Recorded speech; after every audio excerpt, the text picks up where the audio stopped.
Hello and welcome to Reroll. My name is Angus Morrison. This is my face, but please do not be afraid.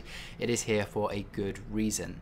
Two reasons, actually. One, I made an impulse purchase, but two, I have a habit of writing these long introductions which relate to but aren't directly about the topic I'm discussing. And there are a number of ways I can do this. We can either keep it as it is now, where everyone sits and stares at a Reroll logo while I witter on about design philosophy, but honestly that's about as engaging as mud. Or I can webcam up so there's at least something happening in the background. Or third, I can discuss my introduction over the footage of an unrelated game, which is what I did with my casual hardcore video. And the last one I really hate doing because it's infuriating and somewhat misleading to have someone discuss something entirely irrelevant to the footage in the background. It's like advertising vegetarianism over video of a mixed grill. So for this video at least I will be trying the webcam option, but for those of you who physically cannot stand the sight of me, I will include a skip intro button along the bottom of the screen. Today I will be reviewing Dead Island Riptide, and as a heads up before I start, it's not a game that I have finished, and in fact I have logged a mere 2 hours on it so far, and 2 hours is pathetic. Normally you want a reviewer to get at least 8 in there before they judge a whole game, but, spoilers, Dead Island Riptide is the most atrocious game I have played in a very long time, and honestly, I don't want to go back to it. And you might think that 2 hours cannot possibly be enough to judge the entirety of a game. There will be story and missions that I haven't encountered, areas that I haven't seen yet, but I promise you that Dead Island Riptide is flawed at such a fundamental level that no amount of time invested in it will convince me to recommend it to you. And that's what I hope to show you over the next 10 minutes. Let's get started. Dead Island Riptide, developed by Techland, published by Deep Silver, and released worldwide on 26th of April 2013. Despite the fantastic cinematic trailer of the original, Dead Island proved buggy, uninspiring, and, well, generally poor. It wasn't a specific fault that killed it, but the way everything felt shabby and half-assed. The sequel might have provided an opportunity to address these issues and let the interesting conjunction of RPG and zombie killing shine through, but everything from the carefully staged demos to their blurb on Steam suggests that this was not so much a sequel, but a bold copy-paste maneuver. To describe the asset reuse as aggressive would be an understatement. The HUD elements and character models are copied straight over from the original, with only the slightest of tweaks to distinguish them. And it's not just their models that have been retained from Dead Island. The mechanics, gameplay, and AI have been taken wholesale from the first game and dumped straight into the second. And now I'm worried what you heard there was, a lot of the mechanics and gameplay is similar. No. They have taken from the first and put into the second, including all the bugs and all the faults. It's unbelievable that the devs have done nothing to respond to the criticisms of their last game. Dead Island Riptide is not a sequel but a clone, dressed up in new story, and I do use the term story lightly, and placed on a rearranged map. But before I take it upon myself to disembowel both the story and the map, I will discuss Riptide's sole redeeming feature. You know, so I can build up a good head of steam with the negatives. There are clearly a handful of very talented environment artists on Techland's team.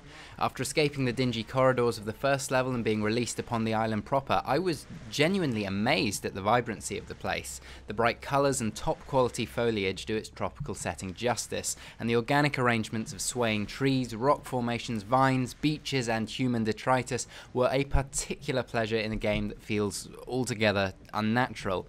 Its setting recalled the paradise of Far Cry 3's Rook Islands, if not so large or densely packed, and even the village environments are easy on the eye, aside of course from the limited number of buildings in existence. But the artistic talent ends with the environment, and everything else from the characters to the weapons either feels dated or bland or both. It's a product of copy-pasting from the first game and then matching the new items to suit the style.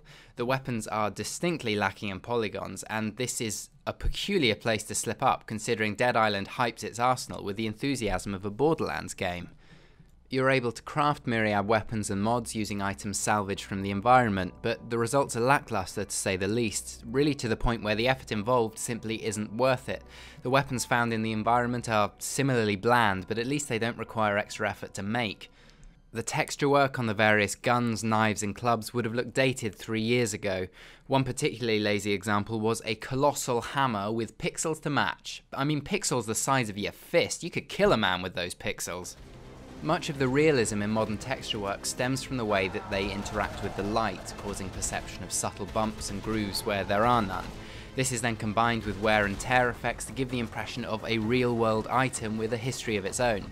I mean, this is basic stuff, but Riptide's weapons, they look like plastic props from a toy box. The shapes that make them up are clearly visible, and the textures are closer to solid slabs of colour than to real-world materials. To top it off, they have none of the charm of Borderlands' cel-shaded armoury. Being inanimate objects, however, they're somewhat less obtrusive than the character models. The people in Dead Island Riptide look dated, which is mostly because they were taken from a 2-year-old game. Everything about them screams a lack of effort. They are caricatures rather than characters, and designed according to the uninspired stereotypes of a football jock, an Australian, a rapper, and, for some reason, a Chinese special forces agent. And because so little effort has gone into texturing them, each is eerily pristine. There is no dirt, no blemishes, or anything else to suggest that they're human.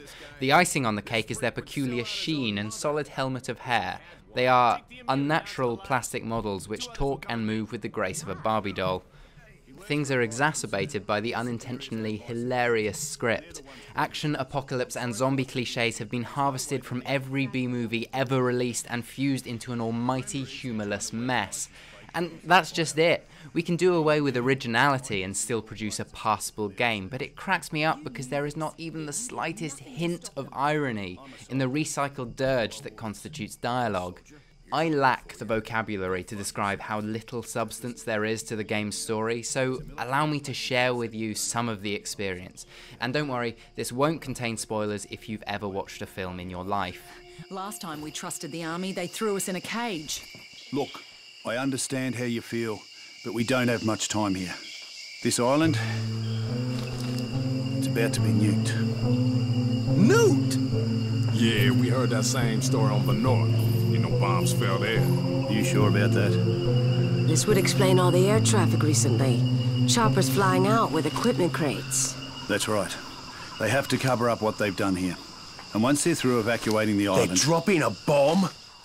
The stilted wooden dialogue is widely representative of the audio design at large. Your character, for example, will spout a charming catchphrase peculiar to their stereotype at frequent intervals. I don't look like a Sheila. Frequent intervals. Zombie cries are played on a loop with no variation in tone, volume, or general zombie mood between each one, and slaughtering the offending undead rarely does anything to rectify the situation. The environmental noises don't seem to be connected with anything that actually exists in the game world. Roars do not come from the zombies' current locations, and it's always hit and miss whether the sound of footsteps corresponds to walking. This doesn't disadvantage you greatly, of course, because the chances of an enemy managing to run at you in a straight line are slim to none. The AI pathing is spectacularly poor. Zombies will lodge themselves in corners, run directly past you, or simply get bored and wander off mid-fight. They're particularly disadvantaged by stairs and become awfully confused to the point where you feel a little sorry for them. Less sympathy will be offered to the friendly NPCs, who display much the same intelligence but are regrettably immune to damage. And it's interesting to note that while the average Riptide zombie couldn't find its way out of a paper bag, they are fully capable of matching the velocity of and boarding a speedboat. And if you fail to hit the ensuing button prompt within the designated window, you are immediately thrown from the boat into the army of followers you've amassed. This leaves you with the unenviable task of having to kill them, which in Dead Island Riptide is nothing short of a chore. I have a number of criticisms to lay at the feet of the combat, and to illustrate I will set them against the backdrop of what may actually be the most dull fight in video game history.